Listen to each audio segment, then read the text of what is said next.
জানিয়ে দিচ্ছি আজকের প্রধান খবর। বার্তা কক্ষ থেকে যুক্ত আছি আমি নাইমা ইসলাম। 3 মাসে হোয়াটসঅ্যাপে 43,797টি জালিয়াতি। 2023 সালে বাইডেনের স্ত্রীকে সবচেয়ে দামি গিফট দিয়েছেন মোদি। 12 বছর পর ঢাকায় আসছেন পাকিস্তানের পররাষ্ট্রমন্ত্রী। নেতানিয়াহুর বাড়ির সামনে শত শত মানুষের বিক্ষোভ। দক্ষিণ কোরিয়ার প্রেসিডেন্টকে গ্রেফতারের চেষ্টা স্থগিত। মিয়ানমারে 5 সহস্রাধিক বন্দীকে মুক্তি দিল সামরিক জান্তা।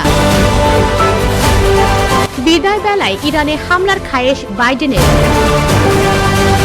ক্ষমতা গ্রহণের আগেই ট্রাম্পের সাজা। ইসরায়েলের কাছে $800 কোটি অস্ত্র বিক্রির পরিকল্পনা যুক্তরাষ্ট্রের। বিস্তারিত জানতে ভিজিট করুন usbengal.com।